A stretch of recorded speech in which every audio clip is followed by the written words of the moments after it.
And what is going on, Devils fans? It is always your host, your best friend, your confidant, and your number one source, Neil Villapiano. And welcome to another edition of the Devils State of Mind podcast, right here on the Hockey Podcast Network as well.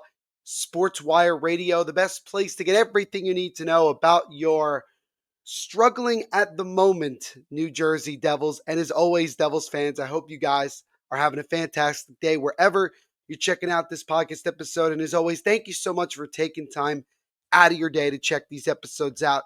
You know that I greatly, greatly appreciate it. And quickly shout out to both of our sponsors down below. We got DraftKings Sportsbook. And when you sign up with our promo code THPN and you bet just $5, you get $200 instantly in free bets, guys. This is the perfect opportunity to jump in on it. March Madness is well underway. You got obviously the push for the Stanley Cup playoffs, the push for the NBA playoffs. Spring training for Major League Baseball is wrapping up. The season is just around the corner. You got so much to get in on, and DraftKings is the best place to get in on all the huge cash prizes. Again, you go over to DraftKings, use our promo code THPN and sign up. You bet $5, you get $200 instantly in risk-free bets. Also, shout out to our friends over at Tom's River Brewing, who have the famous Stick Toss, the official beer of the New Jersey Devils. Make sure you guys go to Tom's River Brewing and get yourself a case of Stick Toss. And while we're talking about Tom's River Brewing, you guys, if you guys are listening to this episode, I will make this post later on in the day, but we are going to be doing yet another Tom's River Brewing Devil State of Mind giveaway. We are going to be giving away a signed stick toss sign that was signed by Stephen Nason a few days ago. So make sure that you guys are on socials, following us on Facebook, Devil State of Mind, Instagram, Devil State of Mind, as well as Twitter at Devil State when we get underway with that giveaway. So you guys are getting a little bit of a heads up before the actual posts come out. But again, shout out to Tom's River Brewing, shout out to DraftKings and all of our sponsors of the Devil's State of Mind podcast. All right, Devils fans. So I have another great guest coming on here for this episode. He's been on the podcast several times. He's a really, really good buddy of mine, gives me a lot of great insights from his perspective on the New Jersey Devils. We're going to talk about the last two games against the Calgary Flames and, of course, the Ottawa Senators, as the Devils, from the last time you heard my voice earlier this week to today, things have certainly soured a bit in terms of how we've seen this Devils team play overall. And I wanted to obviously get on another voice, another perspective. So without further ado, it is with great pleasure I bring on my good buddy, Jake Wakely. Jake, welcome back to the Devil State of My podcast. First and foremost, how are you doing today, my friend? I'm doing great, Neil. Thanks again for having me on. Really appreciate it. Of course, of course. It's always a pleasure to have you on, man, and get your perspective on things. So let's just kind of jump right into it. So, again, we'll start with the game on Thursday night against the Calgary Flames in a game that I think a lot of us felt pretty good going into it. You're coming off that gutsy win over the Blue Jackets 2 nights prior, and you're looking to try to keep some things going here against the Flames team that, in all honesty, you should win. And the Devils had a 3-1 lead going into the third period, and they completely fell apart as they ended up losing in regulation 5-3, giving up 4 unanswered goals, one of them being an empty netter, but nonetheless, it was a complete collapse by the New Jersey Devils. They ended up only having one more shot than the Flames. For the most part, the Devils dominated this one, but in the third period, they really struggled. And Jacob Markstrom having another rough outing as he ended up giving up 4 goals in this one, as he's given up 9 in total in his last 2 starts, dating back to last Sunday's 7-3 blowout loss to the Pittsburgh Penguins. And yeah, just a shocker of a loss, a gut punch type of loss in a way because of the way that everything went down. You know, some good news, obviously, Nico Hischier getting a goal. Hollis starting to find his game again. Paul Cotter up now to 15 goals, but you go to that third period and it just, you're giving Daniel Miramanov just his second goal of the year. A terrible turnover led to the Jonathan Huberdeau, which ultimately was the game winner. And then Nazem Kadri got his 25th of the year on an empty net goal. So, Jake, you know, I've kind of given my thoughts several times on this. Just a really, really, um, unacceptable loss to blow the lead like that. But your overall thoughts of what you saw on Thursday against the Flames. So I thought for the first 40 minutes the team dominated. They looked very, very good. And then they seemed to get into the pattern which they've done in the past and seems to be a common thing almost since Christmas is they don't look the same as they did before the Christmas break. And like I think that break kind of it came at a bad time because the team was firing on all cylinders then. They looked like a cup contender. They're getting contributions for the entire lineup. And then after the break, their whole bottom six just is not there. If the top guys aren't producing, the team's not scoring goals, they're not winning. And I think my thought looking back on the game was as soon as Dustin Wolf stopped Dawson Mercer on that shorthanded breakaway, the whole momentum of the entire game changed. And you could tell the Devils were just getting wore down by Calgary, and then they just laid back. And now I've seen people say like, "Oh well, Markstrom should have had maybe 3 of the 4 goals. Definitely should have had the second one. Mm-hmm. The first one, tap in at the side of the net. Those are like a 50-50. The Miramanoff one, kind of a perfect shot. I thought Markstrom's angle could have been a lot better on that one. Yeah, I don't think he had a chance on the Huberto one. That was just a really good shot underneath the bar. But I mean, this is starting to get into consecutive games now with Markstrom, where he was out 4 to 6 weeks. When do we start asking questions on if he should be the number one kind of going forward? I think I would agree right now. You got to let Jake Allen start or go every other, or Allen plays 2, Markstrom plays 1. You got to get the rust off of Markstrom. But for mm-hmm. Coach Keith to come out and say, well, he's not ready yet. Well, why is he playing then if he's not ready? That was my first question. So,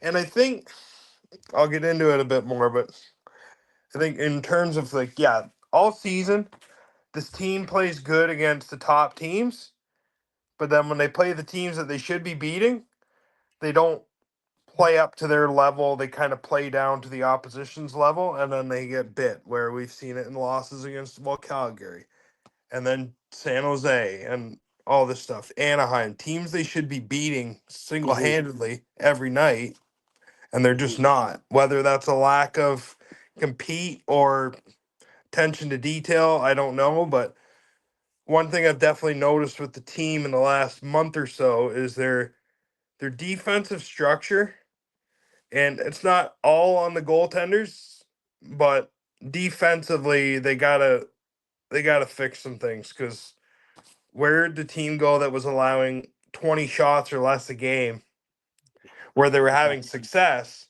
and then now all of a sudden they're allowing 25 to 30 or more shots a game. Like yeah. something's changed. I don't know if the team has got a little comfortable thinking that they've clinched a playoff spot. I think you mentioned this. Mm-hmm. And they just think, oh well, the teams behind us are bad. We're good, but we've seen it before. You can't think like that. You got to come in every night. You got to play your A game, 60-minute effort. But I also think, this team looks a lot different than it did 3 weeks ago, considering who's injured and who's out of the lineup. And I think Right. that makes a big difference as well. But, they definitely have things to improve on, which I'm assuming we'll dive into here. For sure. Yeah. I mean, I'm glad you brought up the Dawson Mercer breakaway chance shorthanded. I mean, I think it's fair to say that if he had been able to finish that goal there, I think the Devils would have won anyway. And again, you also brought up, going back to December where we were, holding teams to 20 shots the entire game, and they were just frustrating teams defensively. We saw that through the first two periods against Calgary, where they were not giving the Flames much to do, and much to get going. The first goal that the Flames scored, it was an unfortunate bounce because it hit off of the stick of Dawson Mercer and went in. And you can't blame Mercer, you can't blame Markstrom. It's just a bad bounce, like you put it. But yeah, in the second period, in the third period, they really, really just collapsed. And what's concerning, and we'll get into it in a little bit, after talking about the Senators game, is the fact that the third period that we saw against Calgary was similar to the third period we saw against the Blue Jackets. The only difference was is that um, you know, again, Jake Allen played on his head. He was tremendous. I'm not going to put the loss solely on Markstrom. There were some times where I thought getting a timely save would have helped, but you know, we gave up 22 shots to Columbus in the third period alone, and we were fortunate enough to just get out of there with the win. I mean, we definitely, I don't think, deserved the result we ended up getting, and then it bit us in the rear end in this one, the way that they lost. So yeah, just it was one of those losses that you're hoping that the team can just kind of shake off, forget about, and say, let's move on to the next game. And so you move on. You know, I think that's a good transition to moving on to last night's game, or by the time you guys are checking this episode out, Saturday night's game against the Ottawa Senators. Now, kind of a side note, real quick. I actually ended up doing the double yesterday. I was in Newark basically the whole day. I went to the PWHL New York Sirens game. They lost 5-2, ironically, to Ottawa. But Abby Rock scored the first PWHL Michigan goal in their history, and also I think probably the first Michigan goal that's ever been scored at the Prudential Center. It was a nasty goal, by the way. So that was like the one highlight from that. And then I also went to the Devils game, and also just shout out to everybody that I got a chance to see and hang out with throughout the day. It was truly like one of the best days I've had just from a social standpoint in a long time. I had a blast from the time I got there to the time I got on the train and went home. Um, but yeah, then you go into the Ottawa game, and I still felt that the team could, bounce back. I know the Senators have been playing well of late, but I still definitely felt like that they could get a good result. And it was nothing after one. So I thought it was a pretty back and forth period. Lazar had a breakaway shorthanded in the first, didn't score on that.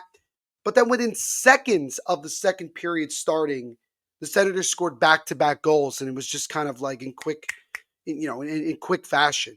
Now the Devils were able to get one back on Nico Heischer's 30th goal of the year, a power play goal, and Jesper Bratt officially has broken the record for most assists in a single season in New Jersey Devils history. He got the primary assist on the Nico Hischier goal, so he's up to 61 now as he passes Scott Stevens, as he is now the all-time leader for most assists in a single season in Devils history. So that was kind of the big moment, or the big celebration there for the Devils and for Jesper Bratt. Is a phenomenal accomplishment as he continues to play strong in this stretch.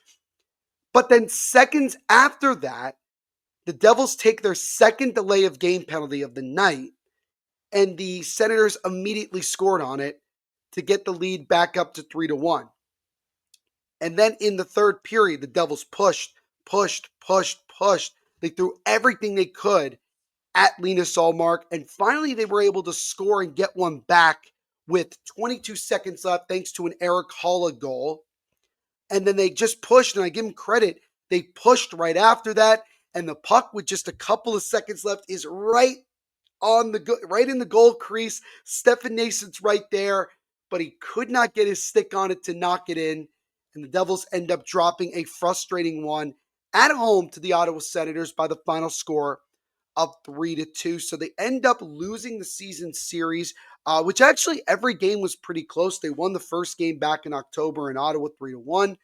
Lost a tough one 2-1 at home back in January. Then they lost this one 3-2.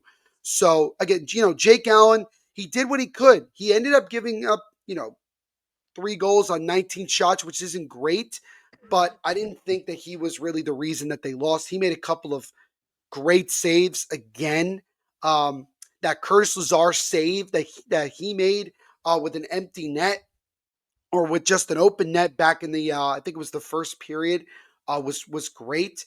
But the Devils just couldn't generate enough um, other than what we saw in the third period. And they've now lost two in a row. They've lost three of their last four dating back to last week.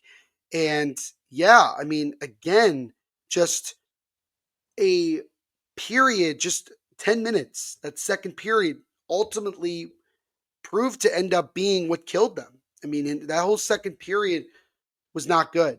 Um, but I don't know if you saw, Jake, the big thing that you take away from this game was after the game, Yeah. Jonathan Kovacevic was asked about, what does this team need to do to right the ship? And he put it very simply that this team needs to get into a playoff mindset, where every game is a must win. They have to win these games. Jesper Bratt even said that he doesn't feel to an extent that, the team may be taking every point as seriously as they should, which is a concerning factor. But the big thing was Sheldon Keefe speaks to the media right after that. And one of the reporters, I think it was from NJ.com, asked for Sheldon Keefe's, opinion on what Kovacevic said. Before the reporter could finish the question, Sheldon Keefe interrupted him and said, and I quote, Kovacevic has to play better. That would help. It was a dead silence in the room, and then Sheldon Keefe walked off. Now, from what I understand, he never did that. Sheldon Keefe never did that in Toronto. No. However, I just want to just say this really quickly before I throw it over to you, Jake. I don't really have an issue with what Sheldon Keefe said because everybody on that team needs to play better. Everybody. It's, Kovacevic and everybody. There's other guys that need to play a lot better, like the bottom six, as we've, spoken about ad nauseum throughout the year. But I like the fact that Sheldon is holding guys accountable, that he's telling his team this isn't good enough. And remember, Sheldon Keefe has been in the playoffs every year since 2017. So the guy knows what it takes to get into the dance. Now, once we get beyond that, that's a different story. But this has probably been the most difficult year that he's had as a coach in the NHL with regards to the adversity that this team has been and is currently facing now. So I really don't have an issue with it. I think it's been blown out of proportion since it came out. Um, I give Sheldon Keefe credit that he spoke, how he felt. I think his emotions got the better of him a little bit there for sure. Um, and we'll see what type of response we get from that. But yeah, Jake, your thoughts on just not only the game itself, but obviously what was said afterwards by Kovacevic and then Keefe. Um, I have no problem with the coach calling it players. This is something also that never seemed to happen with the previous two coaches that this team has had. The coach would always kind of beat around the bush on it and not hold players accountable and stuff. I have no problem with accountability. But if you're going to hold one player accountable like Kovacevic, Mm-hmm. if the star player isn't having a good game, then he needs to sit on the bench for a couple shifts as well. Mm-hmm. So like in regards to that, that kind of goes to my point. Like if Simone Nemetz is having a bad game and you're gonna bench him for 15 minutes, okay, fine. But let's say hypothetically speaking, if Luke Hughes has a bad shift and a couple giveaways, or for example, I don't know, you're not gonna bench him, but if Jack Hughes had two really bad giveaways, Mm-hmm. why is the other guy that's younger and learning having to sit on the bench, but the guy who's the superstar doesn't have to like sit on the bench and ride the pine. That part still irritates me a bit with coaches. I think every single player should be held accountable the same way. But I have no problem with the coach calling it the players in the media. You know what? If you're professional athletes, um, as a player to say with 12 games to go, we should have there needs to be a playoff mentality. Why with 12 games to go? Why are you not having a playoff mentality all season, let alone from January and February on? Why are you waiting for 12 games to have the mentality? And I also think the issue I think this team is running into right now a lot is they're relying too much on their goaltending, Thank you.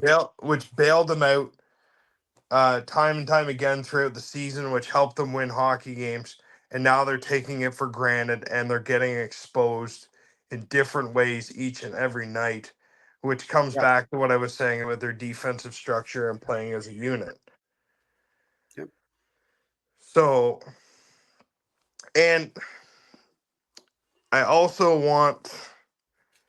I want to talk a bit here about how this team has been built and how this team is constructed. Well, let's just jump right into that. I think I want to get your thoughts. Like that was the last thing I wanted to talk about here.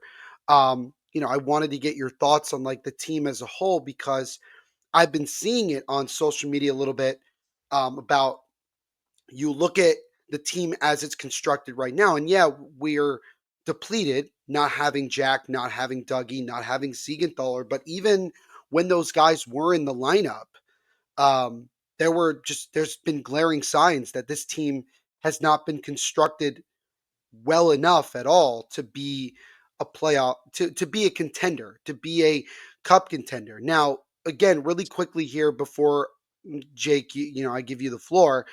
Just a quick update with the standings as of today. Devils again still in third place in the Metro Division. They have 11 games to go after last night's game against Ottawa. We'll see what they do tomorrow at home against the Vancouver Canucks.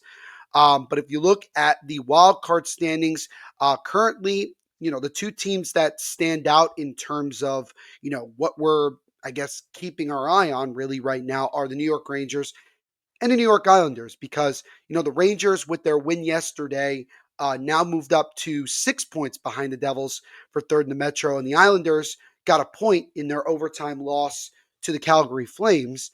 And now they're only 7 points behind with 2 games in hand, I might add. Now, with Columbus, they've kind of fallen off of late. So, as of late, it hasn't been as much of a worry, but I still keep my tabs on it. I mean, and again, if the Devils were to fall into a wild card spot, I mean, they're still very much, you know, in there in terms of like if they were to fall right now, they'd be ahead of the Senators right now by a point.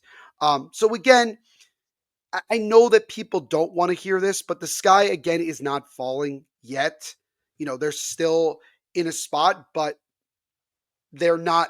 They don't have that, as young people might say, they don't have that dog in them right now. They don't seem to be wanting it. It seems like at times they're just going through the motions and just in spurts they're doing well, but then there's long periods where they're not. They're just playing like they're just letting the game flow. They're just letting it flow and not grabbing it and showing a sense of urgency. So just wanted to show that real quickly. But Jake, talk to me about your thoughts on this team as a whole, even with some of the guys out right now. Okay, so first, I want to say I understand how this fan base works sometimes. They're never satisfied, which is good, Right. but also you gotta also have knowledge to know what you're talking about too. So I Right. try not to pay too much attention to it, but let's be straight here first before I dive into how this team has been built. This team was all in going into the deadline. But when Jack Hughes went down and his season was injured and then they found out that Dougie Hamilton was out for the season and Siegenthaler was out for the season, but more so the first two guys. The whole approach to the deadline changed. Hmm. Like, and you got to accept that. Like, you Yeah. can't just go all in because your top superstar player was injured for the season. Because in reality, let's be honest. Once he went down, the chances of going on a deep playoff run basically went out the window. Right. Let's hope they win a couple games, put up a fight here in the first round. Let's go into the summer. Let's build for next year. Now, I don't And mind some of the additions they made that can help the bottom six. Like, I think Cody Glass has been very, very good. I think got another point last night, so he's up to 6 now since he got here. uh, Daniel Sprong, I would like to see in the bottom six next year. Really don't understand this organization's love affair for Nathan Bastian. I don't get it. I get Yeah. the physicality and the forecheck that he brings, but like, it's just the He's the bottom. best, as it was put on Twitter several times.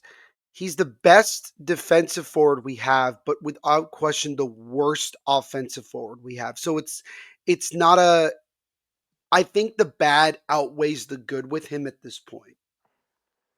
Yeah. So going into last summer,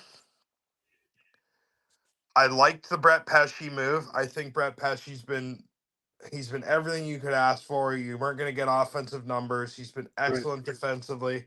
Kovacevic has had a bit of ups and downs. Don't like the contract he was given. Now the cap's going up, so it might not look as bad.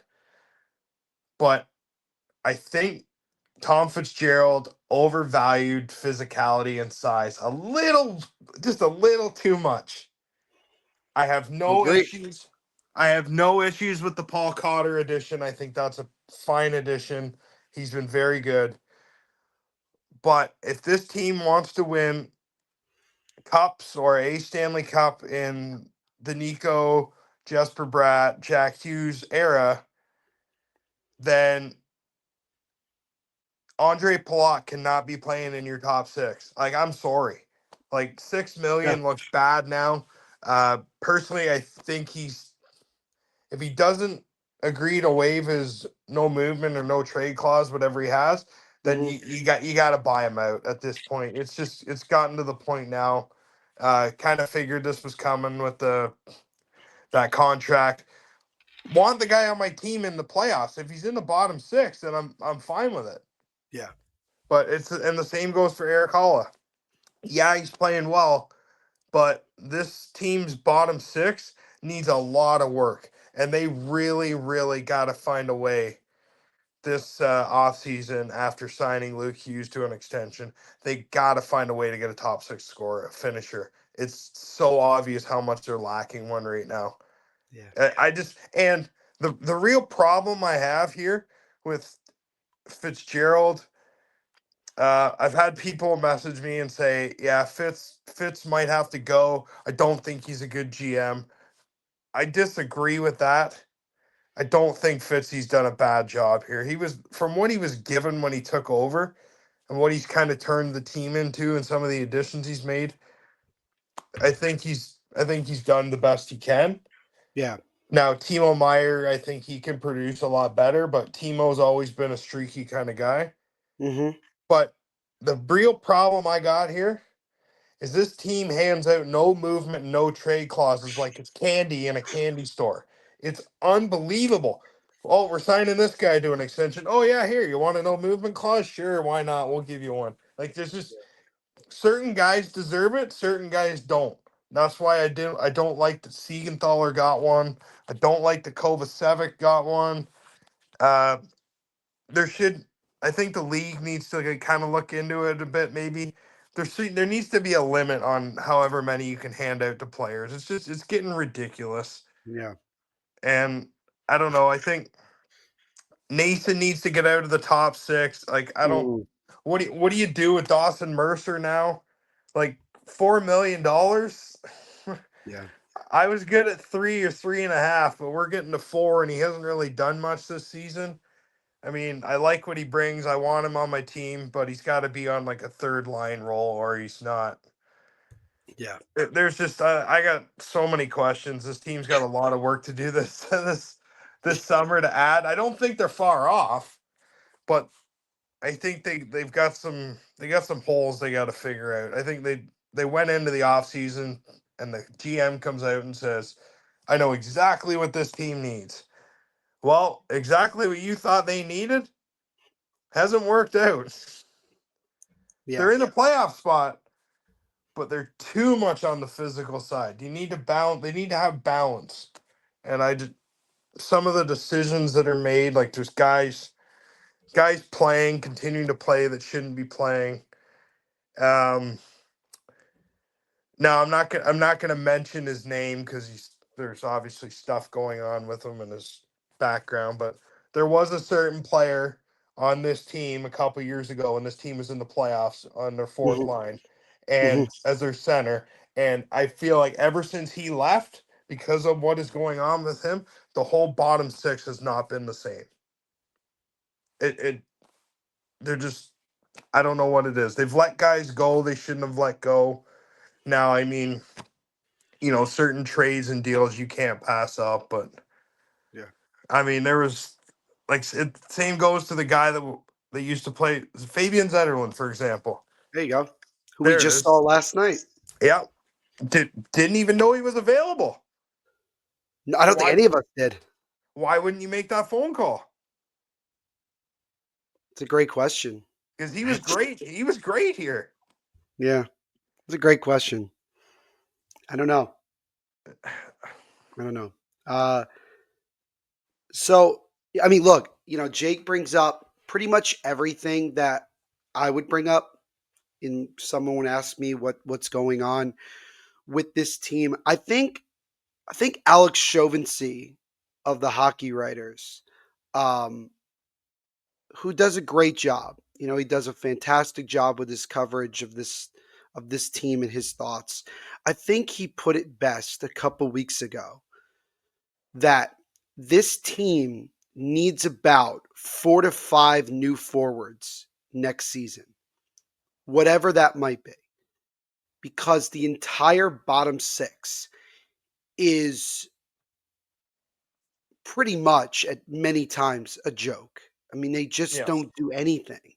I mean, and that's the issue. I mean, are there guys on the bottom six that like I could see being contributors? Sure. Cotter's put up 15 goals, and that's awesome. I mean, really, it's awesome.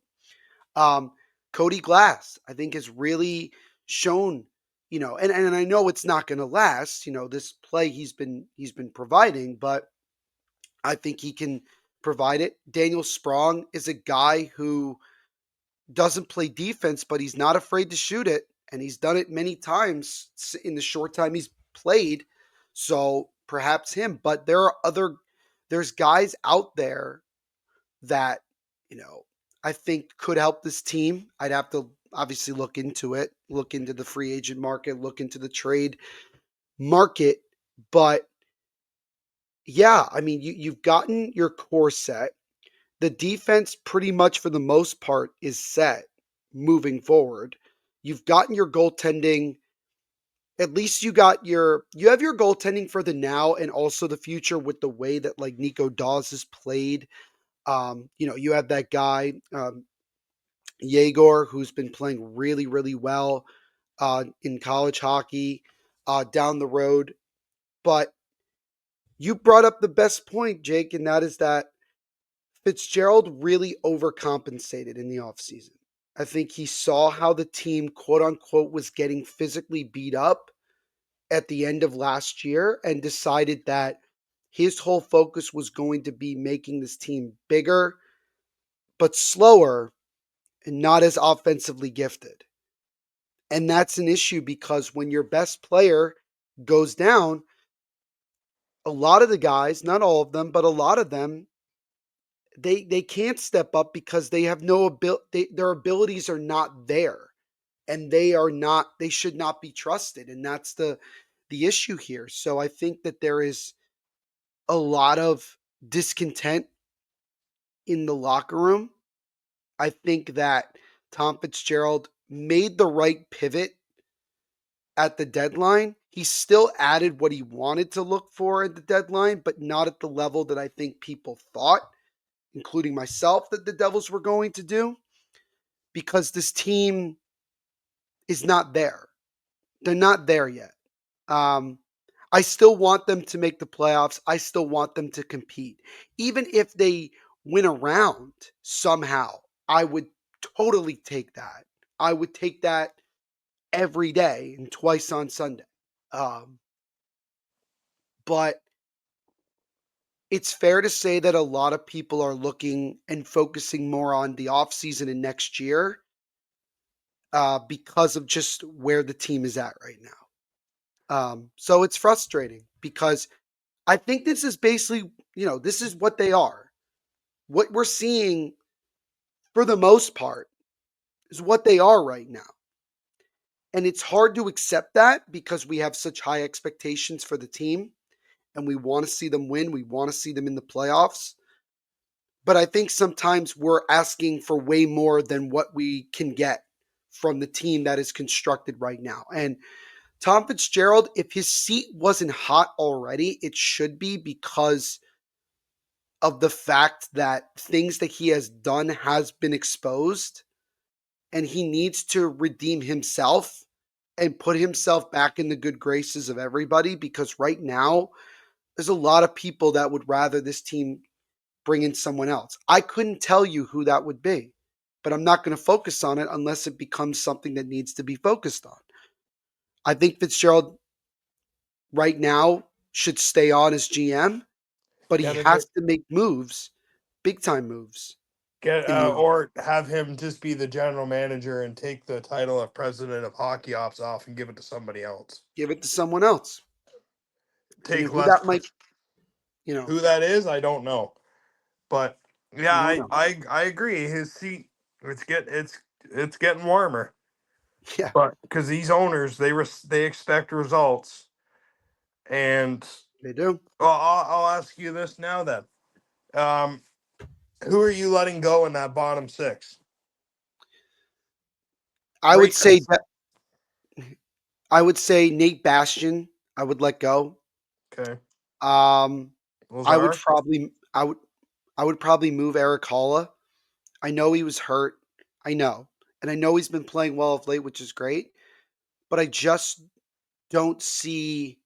I look at it this way. I think that there are other guys out there that could be more efficient than where Eric Holla is right now. Justin Dowling is a journeyman AHLer. Like, he's not. I'd let him go. Trying to think of anyone else that I would. Tatar's Um, got to go.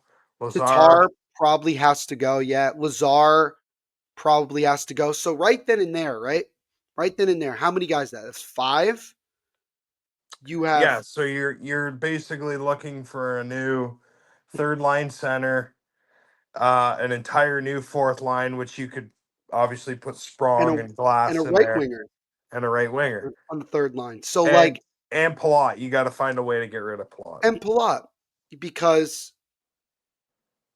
it's just for Palat, there have been times where he's done well. I mean, people will always appreciate him stepping up in the playoffs 2 years ago, but to pay him 6 million a year to play on a top six right now is just not doing it. Now, in a world, in a perfect world, it would be good if he could play on a third line and maybe find a better producing role. I just don't know if that's I just don't know if that's going to fit for him. I don't know. So that's another question that Fitzgerald's going to have to figure out in the offseason. So again, we're looking at the possibility of almost a completely brand new bottom six. And you need to add a scoring winger at the top, to this team. I think I think one of the regrets that Fitzgerald should probably have is he should have probably given Tyler Toffoli that 4-year deal that he wanted, because Tyler Toffoli, in my opinion, is and was the best scoring winger that Jack has ever played with since playing in New Jersey. I know that Taylor Hall was here, but that was for half a season. Um, Everyone else that Jack has played with has not scored at a consistent rate than Tyler Toffoli did in the time he was here. So that's been a loss that the Devils have yet to recover from. And that I don't know who that guy is. Nikolai Ehlers is a free agent. Heavily consider. I would even consider Mitch Marner to an extent. I don't even know where that would go. There might be Brock, somebody that becomes available in a trade that we don't even know about at this point. Brock So Besser, maybe. I've said it. If Boston decides they want to rebuild, I don't see a world where that guy can stay long term. I don't even know why he would at that point, especially with the way he's seen some of his teammates be treated up until this point, in terms of they're exiting and not being taken care of. So, yeah, a lot of questions. The good news is that let's try to end this on a positive note, Jake. Let's try to let's look at it this way. It's March 23rd at the time of this recording. The Devils are still in a playoff spot. I've said before that any game is an opportunity to turn things around. Who knows? It might be tomorrow against Vancouver. We might get a solid win tomorrow and people will feel a little bit better. Then you got Chicago, which, again, very winnable game, all things considered. But they got to act like it's a winnable game and they got to play like it too. Then you got Winnipeg, which you got blown out the last time. You need to play better. And you got Minnesota, who's kind of up and down. You have a lot of winnable games moving forward. You have 22 points left on the table that you can get. I think the Devils, even if they just finish 500, they will make the playoffs. And I think that needs to be the goal, that they haven't won anything yet. They haven't earned anything yet. They have to finish and finish strong. And I Yeah, think that's the way they have to look at these last almost 10 games of the year. I agree. And like you look at their record, they're gonna have to try and find a way to go 500 because they were 24-11 and something at the Christmas break. And what are they, 37-25 and something right now? Like they haven't won Mm-hmm. a lot since Christmas, but they built themselves enough of a cushion before the Christmas holidays where they can afford this. But at the same time, it's the Yeah. consistency I want to see out of the team. Like show some fight here for the last like 10, 12 games. Show you want to be on the roster next year. Yeah, Yep. there's a young defenseman getting benched right now who's most likely not even going to be a part of the organization next year.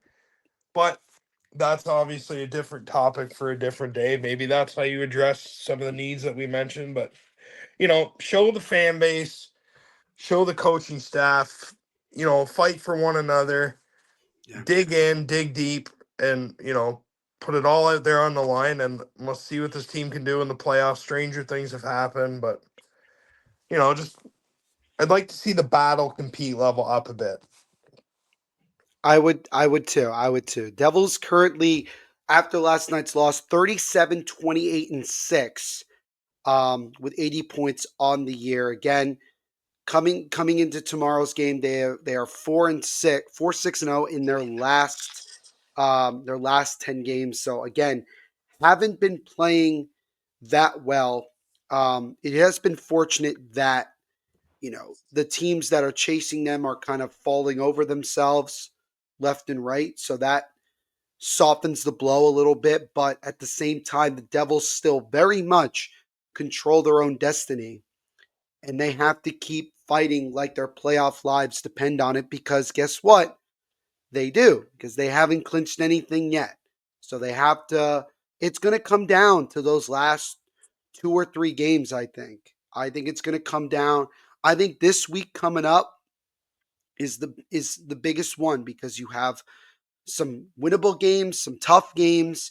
You, if you can find a way to get points in almost all of them, I mean, if you could get points in all of them, that'd be great.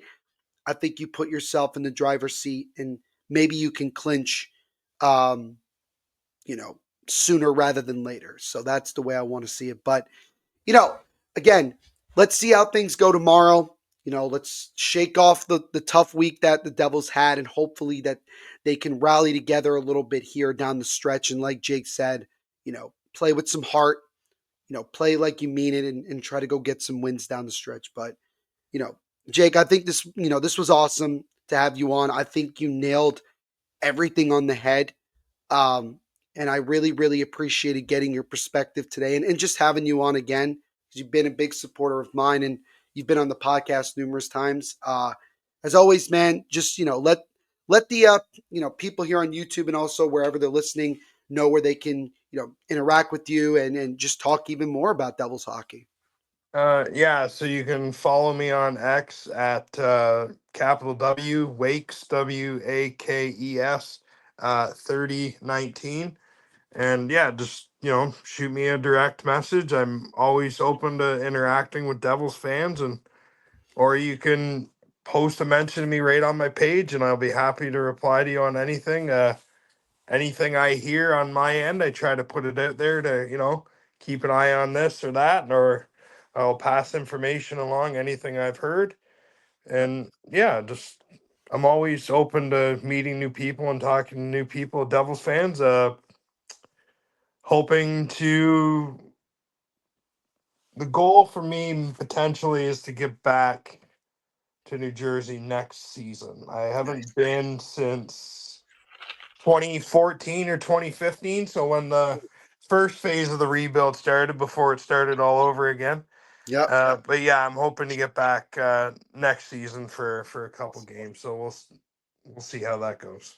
Awesome. And I'll put Jake's Twitter account also in the description of this episode here on YouTube, so you guys can go follow it there. But Jake, again, man, thank you so much for coming on. We'll definitely have you on again down the road. But appreciate your time today and all your thoughts on the team at this point. Thanks, Neil. Appreciate you having me on.